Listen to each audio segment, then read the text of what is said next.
from the heart of America in Chicago, Illinois. It's time for Roker Radio with Al Roker Jr. And now, Al Roker Jr.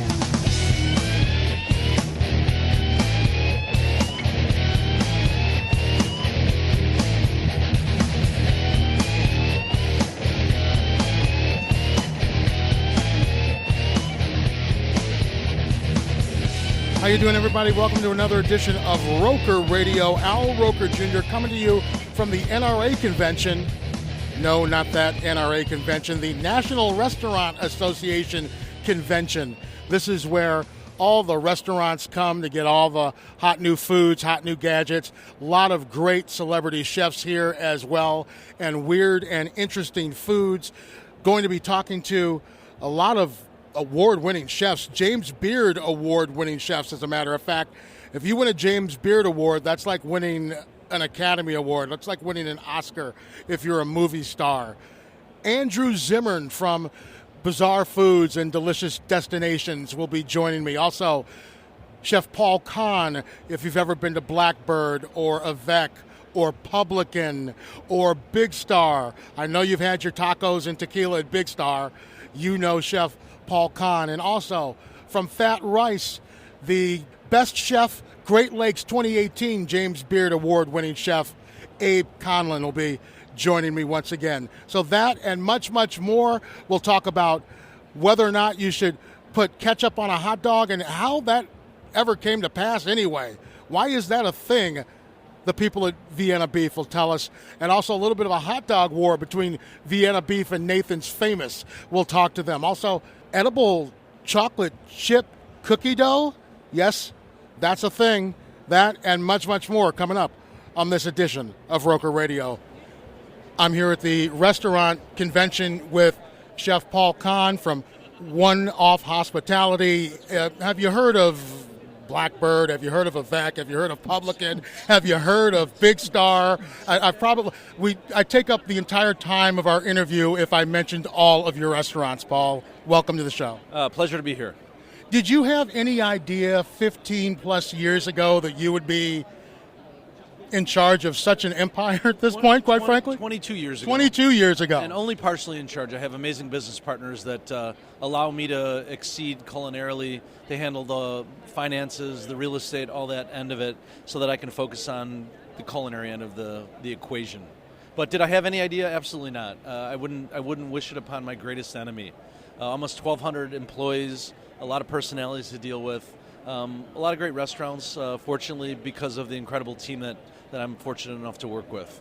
And Chicago is an amazing restaurant town and an amazing food town, due in part, a lot to you and your group. But what makes Chicago such a fantastic food town, in your opinion? In my opinion, it's the Midwest sensibility. I think Midwesterners are, they like meat and potatoes, but they're also, I kind of equate it to Chicago, a city that's been built and rebuilt so many times. We're not afraid to try new things and change things. Why is Chicago essentially the American epicenter, or was it the epicenter for molecular gastronomy? Grant Achatz and all those cats doing that amazing stuff. Because it's just the Midwestern sensibility. I think people are excited to change. I think a lot of it has to do with our geographic location in the middle of the country. I think we're accessible from the coasts. And I think people are really, really, really wonderful in Chicago, and that has it's all about hospitality at the end of the day. Tell me why you're here at the restaurant show. I'm here with Morningstar Farms. They make this incredible chorizo, plant-based chorizo product. I was actually a vegetarian for a number of years when I was a kid by choice. And my brother and I ate a lot of Morningstar Farms products. So when they asked me if I was interested in doing it, I said, yeah, I actually love the product. They gave us their whole line of stuff to work with, and we came up with a taco that really is really delicious. And at the end of the day, I wouldn't stand behind it. I wouldn't be here unless it was something that I thought was really delicious. Passion kind of is the way we lead in our kitchens, and I'm really passionate about the product. It's really delicious. I was telling Molly and some of the people over there earlier before you came over, I said that I'm not a vegetarian, but I like Morningstar Farms. Yeah. My mom used to buy Morningstar Farms when I was a kid, and I actually like it, and I actually buy the Morningstar Farms sausage instead of the Bob Evans. Yeah, there you go. You know what? plant-based is a great idea for anyone. You know, I'm almost 57 years old, and I work like an animal. And you don't look a day over 56. Thank you very much. My wife and I, we have a salad night every week. We try to eat much less protein. I mean, I'm proud to say that we run our restaurant sustainably. You know, we have an organic bread bakery. We have a butcher shop that focuses on sustainably raised animals and that supply chain for our entire restaurant group and others. And so we care about the earth, and we care about health, and it's a great reason to be associated with this product. A couple of final questions for you. Multiple James Beard Award winning chef Paul Kahan with us. We have something in common, and it's kind of bittersweet at this point, but we were on the same episode of No Reservations when Anthony Bourdain came in and filmed that. I was with Mancow, and he came in, filmed with Mancow. They went to the Silver Palm, and now, of course, Anthony is gone, and my boy Dan Palm, who created the Three Little Pigs sandwich, he's no longer with us as well. But we were all on that same episode of No Reservations a few years ago. Yeah, you know what? Healthy mind, healthy body. You know, and not to bring it back to that, but for me, exercise and eating healthy gives me clarity of mind. It enables me to be creative with food, and enables me to manage a large staff. And so, not to say that those guys were or were not healthy, but I know what works for me. Right. And Anthony is dearly missed. No one really knows the pressure that's put on an individual like that. I mean, I got so many calls the day that it happened, and it really boils down to who would just stop and ask, Anthony, how are you? How are you feeling today? And I think we all take that for granted. Wow, he's this incredible guy. He's so successful. Everyone has feelings, and it gets to you. And I think he just, in my eyes, I think he just wanted to relate to some people, outside of the show, and that probably proved to be very difficult. Don't know really what contributed to his passing, but he was a pretty good friend, and hung out with him a few times, and dearly, dearly, dearly miss him. Well, like I said, it's bittersweet at this point, but, when I think of him, the memories are good. They're happy memories, and they bring a smile to my face. Paul Kahan, thank you very much. Enjoy, have fun here at the Morningstar Farms booth, and we'll see you all over town at one of your many places. Boom. Boom. Thank you. Back at the NRA show at the Restaurant Convention here with my boy Abe Conlon. Congratulations on your James Beard Award. Yeah, thank you. Best Chef Great Lakes 2018. Yeah. No, it's incredible to be here. It's been a wild ride. Been kind of traveling around the world, doing my thing, cooking my food, and I'm happy to be back. That's what I was going to ask you. So how has winning that award changed your life? I think it's really validation for the whole team and all the work, and my business partner Adrian, what we've been putting in for the past 6 years, and it's just even longer than that, and it's really just an amazing feeling for us to know that our hard work paid off, and it helps with staff, and everybody's proud to be there and do amazing things that we do every day. And you were great on Top Chef last season. When you win a James Beard Award, you get to skip right from being a possible competitor on Top Chef to being a celebrity guest judge on Top Chef, right? Yeah, I don't think you can go backwards. You can't go backwards at all, man. I've always admired those young chefs on there and what they go through to put out that food, and it's not an easy thing at all. What was that experience like doing that TV? It's doing TV is a lot of hurry up and wait. A lot of hurry up and wait. It was quite hot. We were shooting out there in the Macau sun, and it was great to kind of bring it back full circle. Being Portuguese and inspired by the unique food in Macau, and being able to even bring some of those people that I learned their recipes and brought me to their homes and taught me different things. I was actually able to help them and tell their story on Top Chef. So it's really cool. And my last Top Chef question is Padma Lakshmi as hot in person as she is on television? This must be, I'd be interested to see how many Google searches there are of this, because this is literally what every person asks me. And of course. Well, she doesn't age for some reason. She's absolutely beautiful, but more so, she's very knowledgeable and a nice person. And we had a great time. Me, her, and Tom, and Nilu. It was really good. That's awesome. Now, Fat Rice has been around for 7 years now. Time really flies. For people who aren't familiar with Fat Rice, familiar with the cuisine, because still there's probably a lot of people that haven't tried it. What would be the simple explanation? There is no simple explanation. Essentially, full-flavored food with global influence. We do all different styles of do chicken curries and sausage and fried rice dishes. But the main thing is the arroz gordo. It's a paella-like rice dish with beef and char siu barbecue pork and prawns and curry chicken thighs on it. It's a fantastic thing. There is no simple thing. It's fat rice. It's in Logan Square. You're going to find something that's delicious. It's good for your kids and good for your grandma. There you go. Now, have the tariffs? Now, you get a lot of your stuff from Macau, correct? No, not necessarily. Oh, not necessarily anymore. No, okay, so the tariffs or anything, that's not affecting your business at all. At this point, that sounds like a question that I can No, that's not a question. I'm not trying to twist you up at all. Okay. It got to be down here, man. I can't have it straight in my face. Okay. Regarding imports of products, I mean, we go through great lengths to get the products that we need to create authentic food in the restaurant. So, for example, our olives are imported from Portugal. They go to Fall River, Massachusetts first, and then they come to Chicago. Same thing with salt cod, same thing with our canned sardines. But generally, Chicago is a place where you can really find. You can get everything here if you need it. If you need something from China, and the thing about Macau is not like a place where it produces a lot of things. It's a place that a lot of things come to, i.e. spices and soy sauce, and really we have all the ingredients essentially, and the ones that we don't have, we have to make ourselves. And so like we make a fermented shrimp paste, so we make that ourselves because nobody even in Macau even makes that. And not even enough to import. It's not a commercial product. So therefore, but we go through great lengths really to get product in, and of course, as tariffs raise on imports, then food cost of food rises, and then people have to pay more money for food. I got you.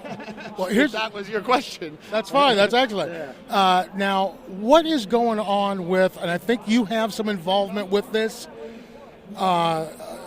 There's kind of like a no tipping. I don't know if you do this at your restaurant, but there's like a no tipping thing that's kind of starting. Yeah. What's going on with that? So there's a lot of people doing different things out there. We saw from Danny Myers the no tipping thing. We saw people adding automatic surcharges. We saw people adding a 2% surcharge, depending on what exactly is the goal of the restaurant. Because essentially, at the end of the day, it takes people to make the food, and people are important in that, and they need to have a fair wage, and they need to have benefits available to them. And it's not possible with especially small independent restaurants like myself and the other people around the country that are making moves and making some of these small moves to make sure that they have great people, that their people are taken care of, they're paid well. Because they don't have a lot of margin to work with, right? A lot of margin. Within a restaurant, you're lucky if you're making 5% at the end of every year. You're absolutely They always lucky. say if you want to go broke, open a restaurant. Exactly. No, it's the worst idea in the whole world, and you need to have these people, and the people are the thing that makes it go around. So again, you have to pay them fair wage, and you have to have health benefits available to them, or benefits in general. And everybody out there is looking for a cheap meal. Everybody's looking for a cheap meal. And here's the thing: why is it the most important thing the thing that we put into our body? We are always looking for the cheapest thing. You need, it's like. Yeah, that's a great point. Yeah, you can go home and make a bologna sandwich for yourself, but you got to go to the store. You got to get the bread. You got to get the bologna. You got to get the mustard. You got to put it in your fridge. You got to make sure that the bologna doesn't go bad, because you're going to buy a pound of bologna, and over time, you don't know how fast you. But at the end of the day, you got to pull out the bread. You got to toast the bread. You got to spread the mayonnaise on it. You got to make that bologna sandwich, even though you made it yourself, should probably cost $10. Your $15 hamburger should probably. At the end of the day, be a $20 hamburger, because of the efforts, especially within small businesses that are going the extra length to get the right blend of meat, or higher quality, less antibiotics in the meat, or get organic lettuce, or whatever the things that we as chefs and restaurateurs are trying to give to our guests. And within that, you need every part of the cog to get to the hamburger is essential, and those are people. So therefore, with and the cost of everything rises, and everything breaks all the time. There's a million things that can go wrong, and the thing is that sounds like a lot of fun owning a restaurant.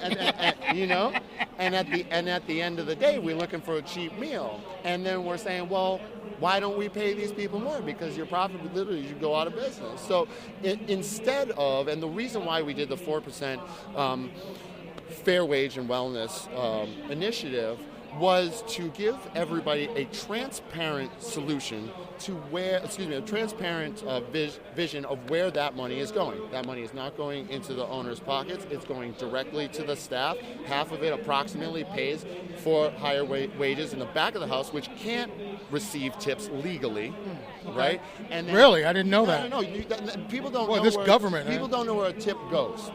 Right? That's true. So That's it's true. only for front-facing employees, which is the service staff. Okay, so and generally what happens is the service staff, because they're on a tip wage, because their take is based on the check average, therefore they're making 2, sometimes 3 times the amount as the people in the back of the house.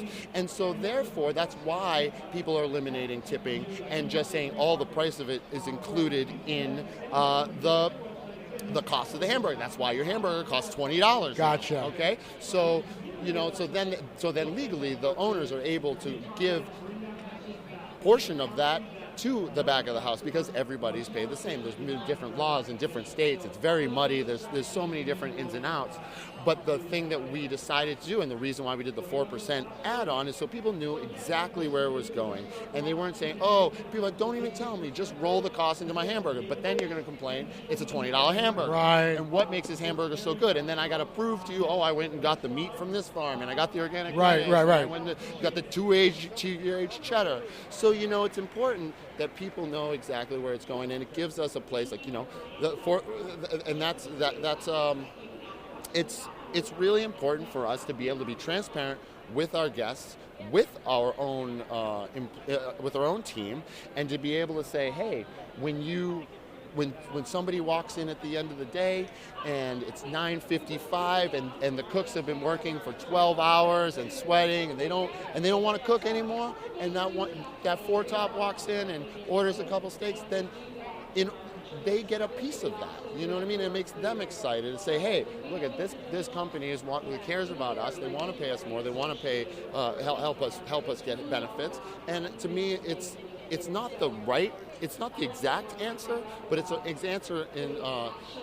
a step in the right direction. It's a start, sure. Yeah. And the thing is, again, people are like, why don't you just raise your prices? Again, there's a wage gap between the front and the back of the house. If you raise your prices, you automatically give the front of the house a wage increase. No matter how much you give more money to your back of the house, there's always going to be that dynamic, that animosity between the two, and we want all of our team members to feel valued as an integral part of the experience. Because at the end of the day, you're not gonna get to eat your hamburger if it's not on a clean plate. Or you're not going to get to drink a Coke if you don't have a polished glass. So you need everything from the dishwashers to receivers, and all of those people need to make a living wage, and we need to find out creative solutions to be able to do so that at the end of the fiscal year, we have enough money in the account to be able to pay the invoices from last year. Because you always need to have money moving forward, and you always need to have things, and the 4% is definitely a help, and it is, our staff is fully behind it, and people are coming at us from all over the country and saying, how did you do this? And why did you do this? And what were your pitfalls? And it's, running a restaurant is a very difficult situation, and keeping the good people there is essential for its longevity. And this was something that we studied out in Boston and San Francisco, and a hybrid model essentially that we utilize to just give our people a decent life, and that's it.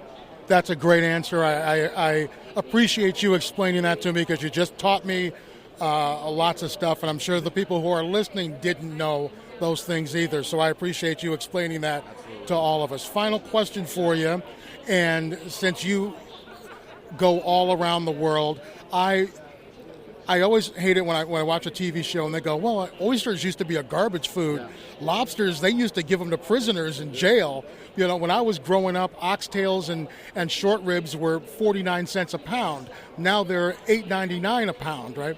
So my question for you, and I figure you're the perfect person to ask, it was, what is the next food? What's the food that we should be trying to get our hands on now that's going to be the food that is going to be the next thing. The garbage food. That's that is now right. The right. popular thing. Well, you know, I think all those things that you talk about, oysters, lobsters, oxtail, short ribs, these are not easy things to procure. They are not easy things to cook. They are not easy things to open. Well, the brothers, I mean, the slaves, that's how they all got the tough cuts of meat. Right. They all got. That's why they started eating the pig's feet and the I think it's important, especially within the cooking, that we go back and find, because that's where the flavor is. The flavor is in those difficult things. The flavor is in the pig's feet. The flavor is in the pork, in the guanciale, the pork jowl. You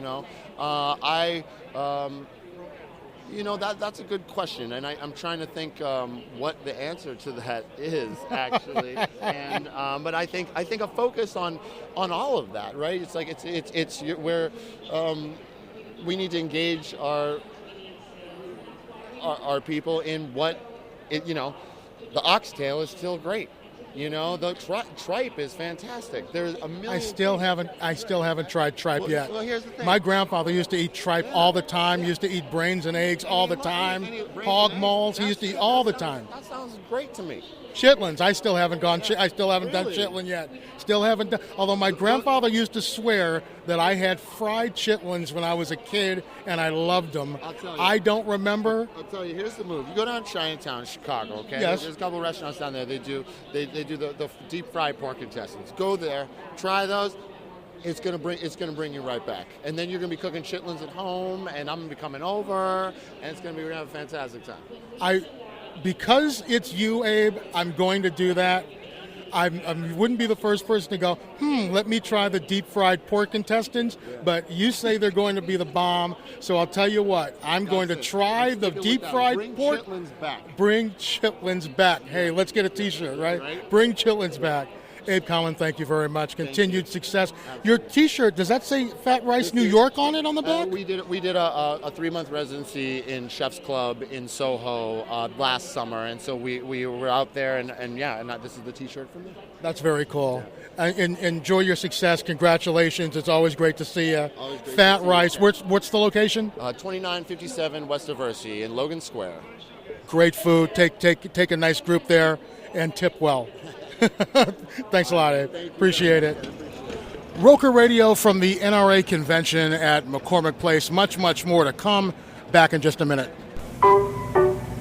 Remember when the quarter went a long way? These days, it doesn't even go a short way. Dad, haven't you heard of inflation?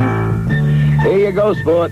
You must need this more than I do. At Sambo's, a quarter still goes a long way. Every time an adult has dinner at Sambo's, a little adult also gets a meal. The Sam Burger Jr., a delicious double burger for just 25 cents. Hey, Dad, I'll pay my own way tonight. Sambo's, we're bringing down the high price of bringing up your kids.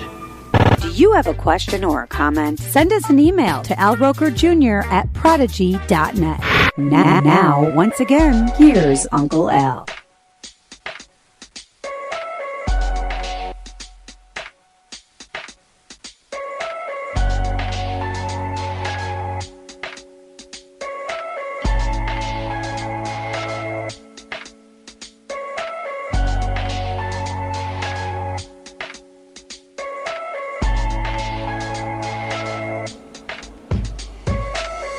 I'm here with a man that you all know. He's the host of Bizarre Foods, Delicious Destinations, The Zimmern List. I'm probably missing 2 or 3 more shows that you're the host of.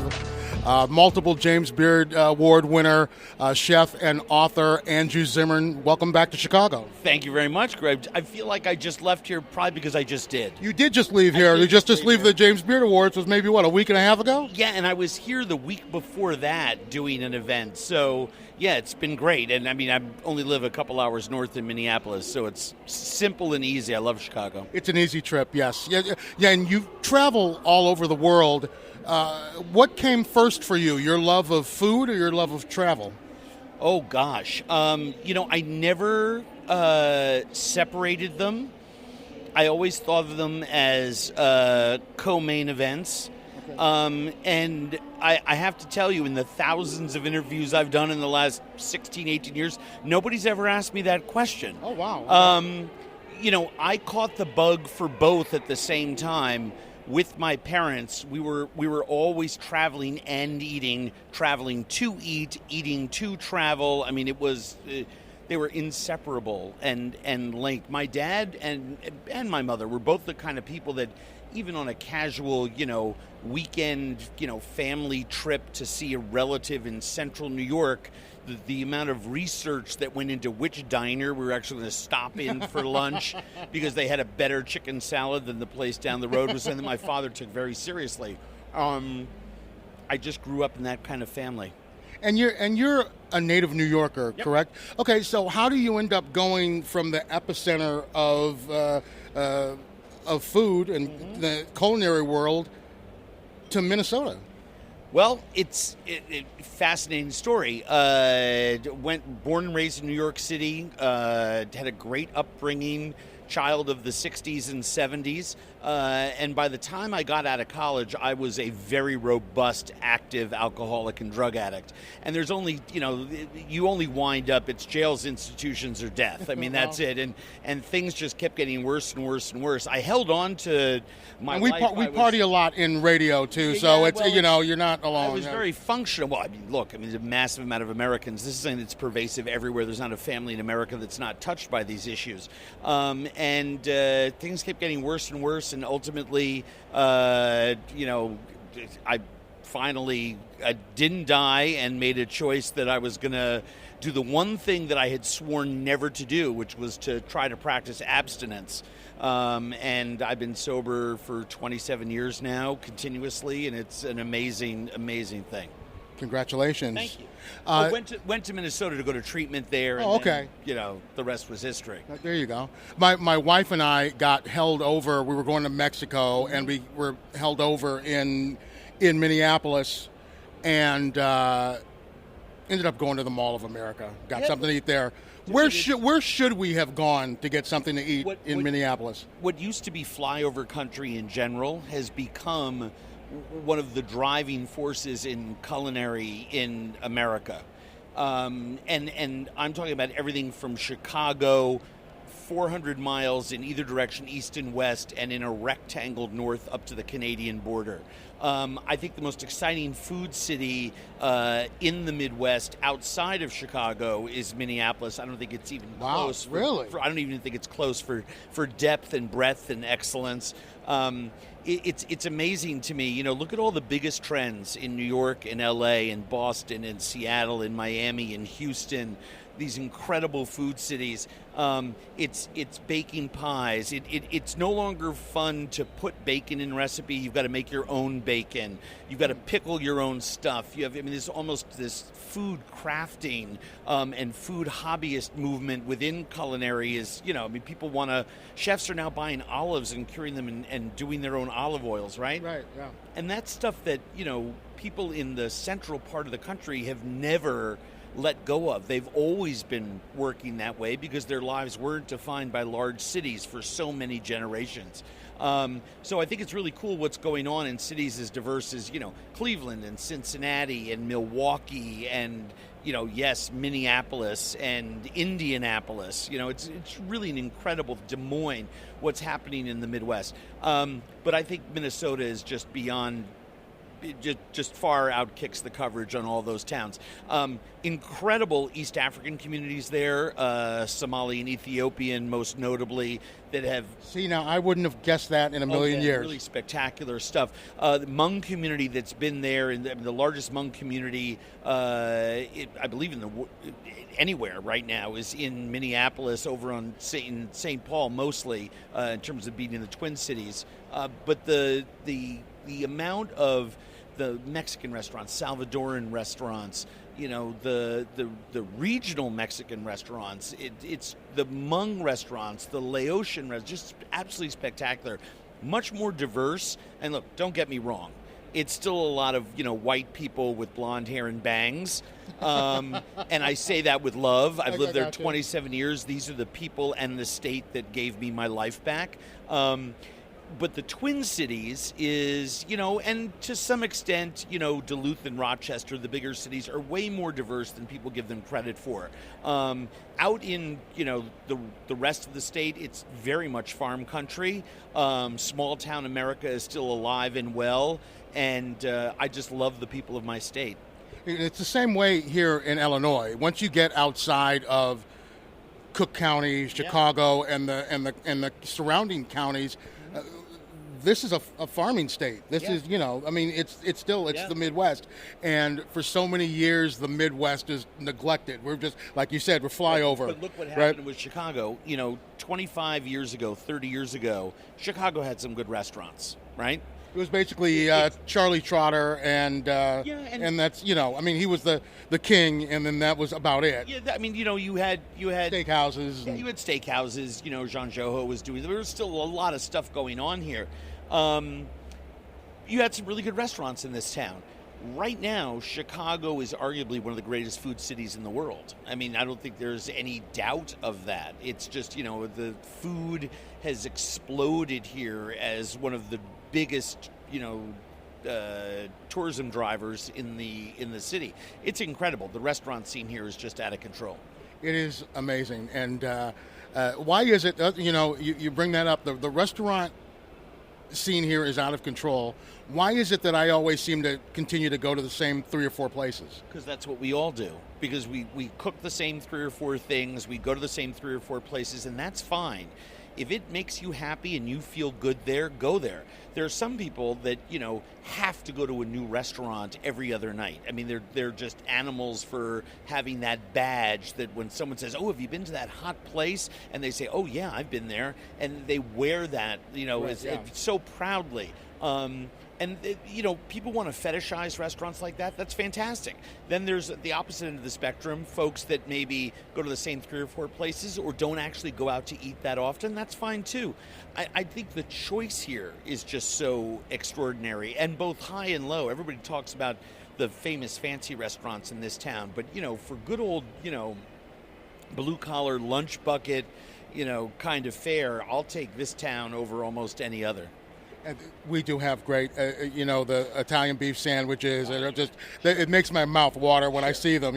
It's incredible. But you also have some of the best, the hidden secrets, the Filipino food, the Czech delis. Chinatown, great stuff. Incredible food variety here.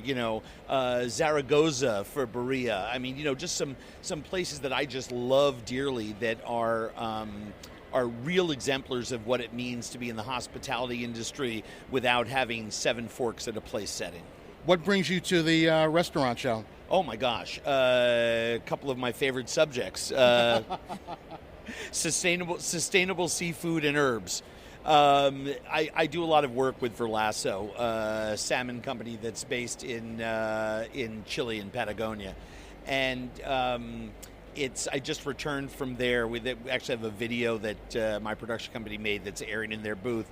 The future of our planet is at stake right now. We're not having a climate change problem. People are debating this. We're actually in the middle of a climate emergency. We're not in the middle of a humanitarian crisis when it comes to food and how we're feeding or not feeding people around the world, not just here in America.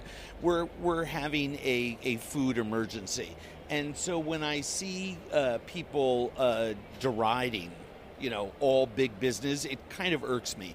there are some really good players in this game. And, I don't like to see the finger get wagged at everybody and have everyone get thrown under the same bus just because someone's grandfather isn't pulling a single, salmon out of a loch on the edge of the coast of Scotland doesn't mean that it can't be good.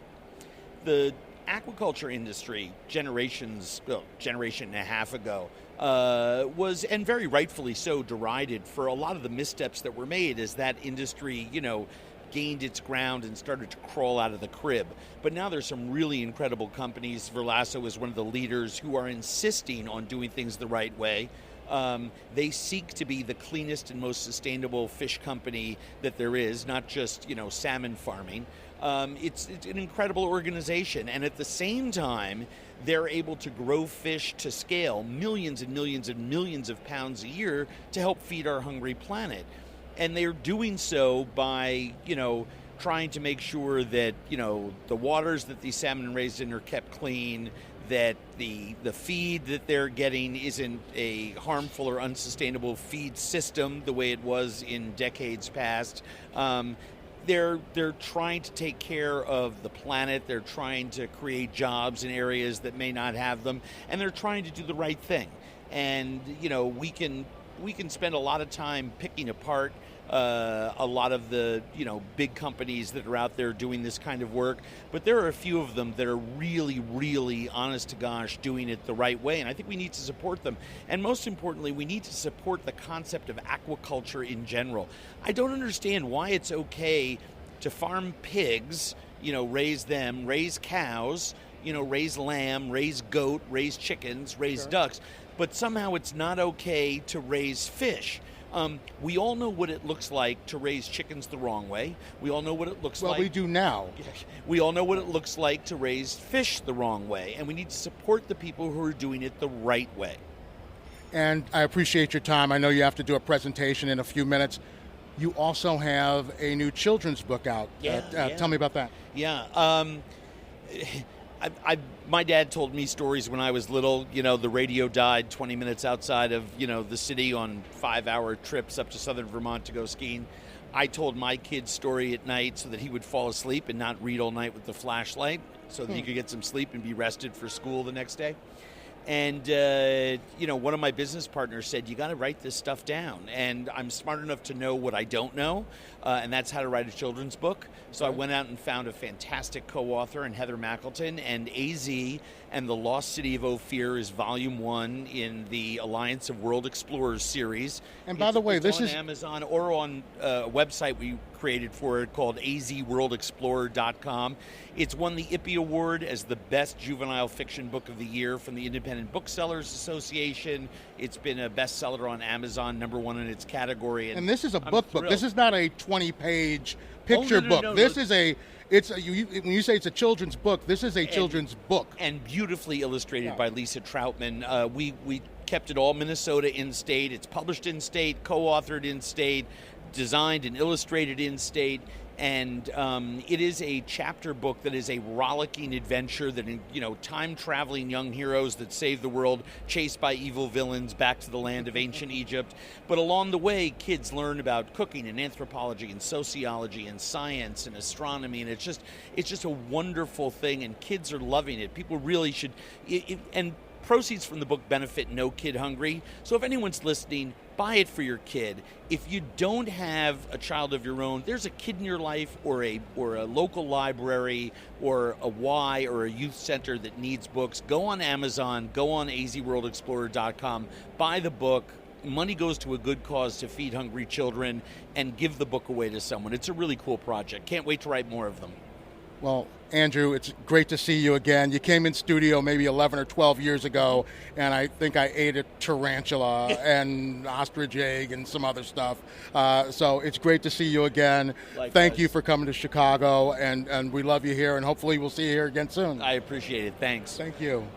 All right, it's time for Hot Dog Wars. I am here with Dwayne from Nathan's Famous Hot Dogs. Welcome to Chicago. Great to be here. Love this town, and we're always happy to be here at the NRA show. Now, I noticed that they put you far enough away from Vienna beef so that a fight doesn't break out. It's just far enough away that we can't throw the hot dogs at them. Because you would if you could, right? Yeah, and I think vice versa as well. They probably don't like us being here in their home turf. But listen, we got everybody. Not everybody's from Chicago. Everybody comes to Chicago, and we got a big following too. So we like to represent as well. Well, maybe a lot of people haven't had a Nathan's famous. I know it's huge on the East Coast, huge in New York. I've had it in New York. What is the biggest difference, would you say, between a Vienna beef dog, which everyone here in Chicago is familiar with, and a Nathan's hot dog? Honestly, the recipe hasn't changed in 103 years, and if you taste the flavor, it's all in the flavor. So we film people who've had their first bite of a Nathan's hot dog, and we film them because their expressions are priceless. And they're like, oh my God, they get this amazing taste of garlic and just all kinds of flavors. I'm not going to lie to you. It's a tasty dog. It is a tasty dog. And I'll be honest with you, I never ate a lot of Nathan's before I started working with them. And I started comparing, and there's a big difference. I like Vienna beef, but I love Nathan's. See, now that's interesting that you say there is a big difference, because if I were to go on the street and ask 10 Chicagoans, they would probably say, somebody just yelled Vienna as we were walking by there. Somebody would just say, well, a hot dog is a hot dog. How is there such a big difference? It's high quality. So quality means a lot. Oh, are you dissing on Vienna beef's quality? I'm not going to say that because they have very high quality too. You got to choose your words carefully. Yeah, I do. But honestly, it's the way you mix the spices in with the beef and how you nurture that beef. I mean, there's a process to it. We're not pork hot dogs, neither are Vienna. So we go with 100% beef. So do they. And I think it's the beef. I mean, you're starting with a really good product, and you just got to spice it up the right way. Have you ever been to the 4th of July, the hot dog eating contest? Have you gone in person yet? I've been there a few years now, and you'll see me on TV. I'm usually the ones who high fives the contestants as they're on their way up, and hopefully this year I'll be able to help them with the belt this year too. I shine it up for them too, so that's one of my jobs. There you go. I've interviewed Joey Chestnut many times, and I can't think of his name right now. He's from Chicago, and he owns a taco in a bag. And he's participated in the contest many a times. I get it. I sort of get the contest. I say this is why other countries hate us, because we've got people on national television eating. How many did he eat last year to win? I believe it was 73. Okay. See, meanwhile, there's guys out like me counting calories, and he's eating 73 hot dogs at a time. I understand the hot dogs. What I don't get is dipping the buns in the water. That's what loses me. So I think I understand it now, because I was under the same impression. Like, why does this happen? Why do they do this? So my understanding is when you dip that bun in there, you have to take the bun down too with the hot dog. It breaks it down, and it's easier for them to swallow. I get it, but just the thought of a wet hot dog bun, come on, man. If you had to clean up after this show, I bet it's not pretty. It is the ugliest show on the planet. It's not fun. It's not pretty. But it's an American tradition, and I think July 4th is a perfect time for it. We all celebrate it, and we work our butts off to get it to be a good production, and ESPN does a great job from there.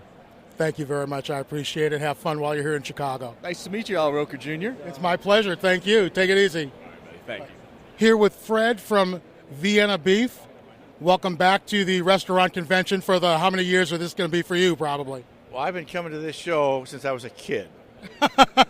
Literally. You probably enjoyed it a lot more when you were a kid than you do now, having to stand on your feet for how many hours a day? It's work, but it's fun. There you go.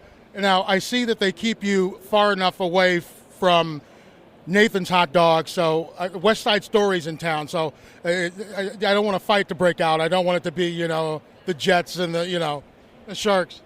They're trying to get traction here in Chicago, but Vienna Beef is Chicago hot dogs. There you go. So I've gone to different places in town. They all say they have a Chicago-style hot dog, but I've seen it done differently in different places, a little bit differently. Tell me, what is the definitive Chicago-style hot dog? Chicago-style hot dog is a Vienna beef, natural casing, or skinless, on a bun, steamed, with mustard, green sweet relish, onions, tomatoes, pickles, celery salt, and sport peppers. Poppy seed bun is an option for that operator. I've seen it done other ways. I've seen it with lettuce on it. I've seen it a lot of different ways, but that's the official. That's the official Vienna beef hot dog, Chicago hot dog. There is no wrong way to eat a hot dog, as long as it's a Vienna beef hot dog. Well, I agree. Well, that kind of brings me to my next question. I'm not going to question the validity of putting ketchup on a hot dog. But I am interested to know, because personally I'm like, if I bought it, I can put on it whatever I want. That's kind of how I feel, you know. But where did not putting ketchup on a hot dog come from?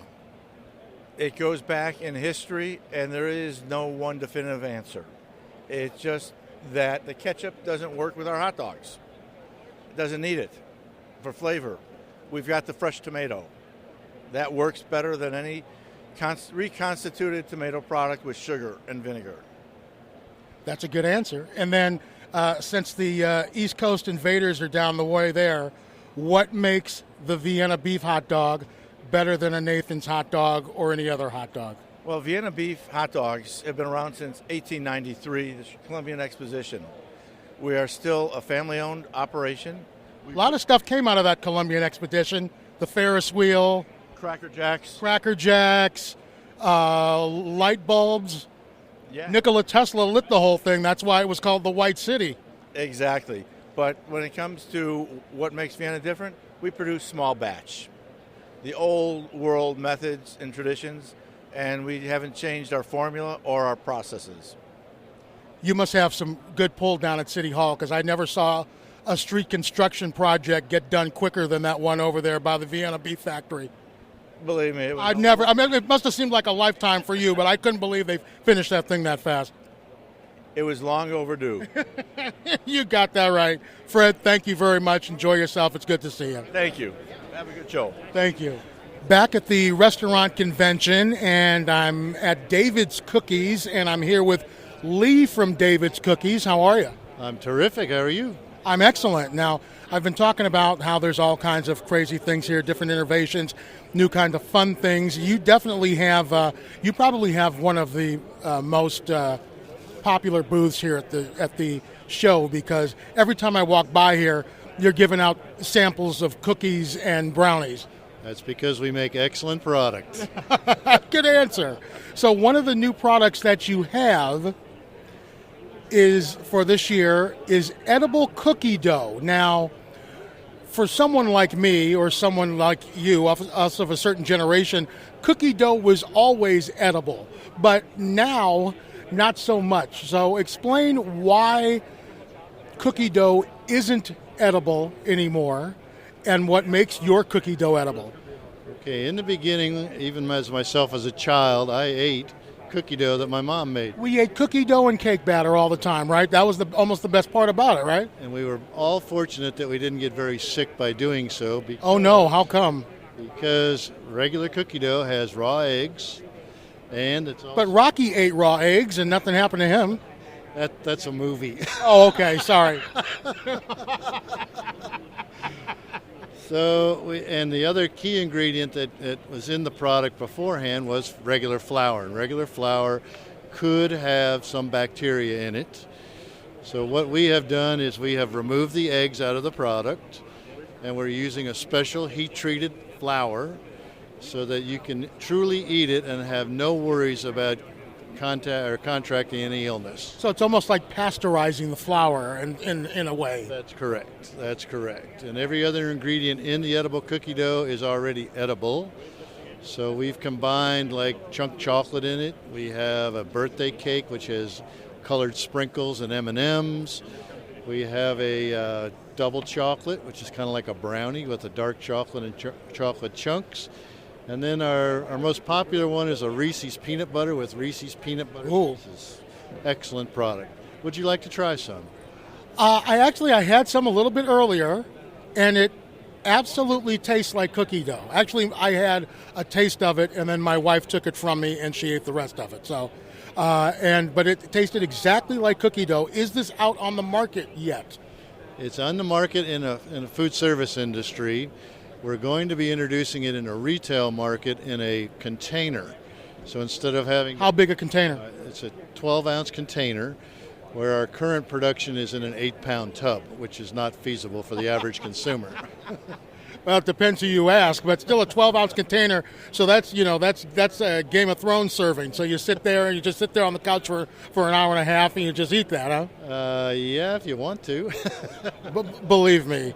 So what do you think is so? Yes, it harkens back to our childhood, but what's the attraction to cookie dough?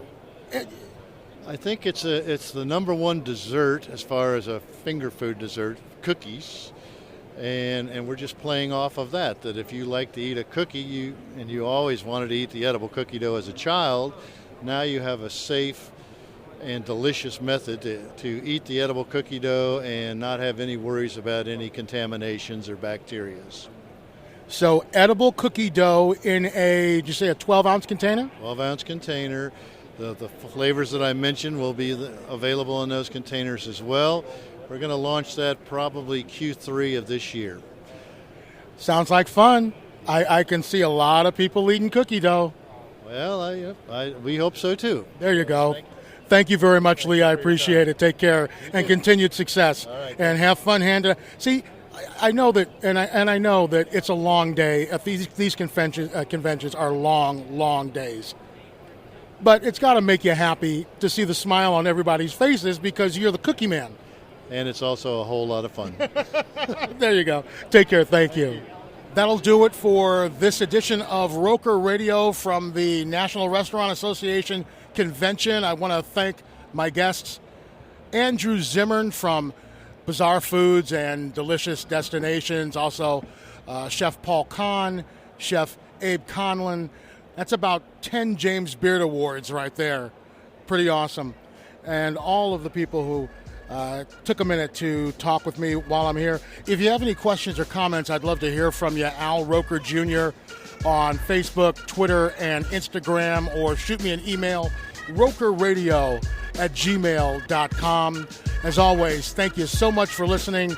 Go to alrokerjr.com or tell your friends, subscribe on iTunes. Just have them look for alrokerjr.com on iTunes or look for Roker Radio on iTunes. As always, I appreciate it, and I'll talk to you next time. Peace.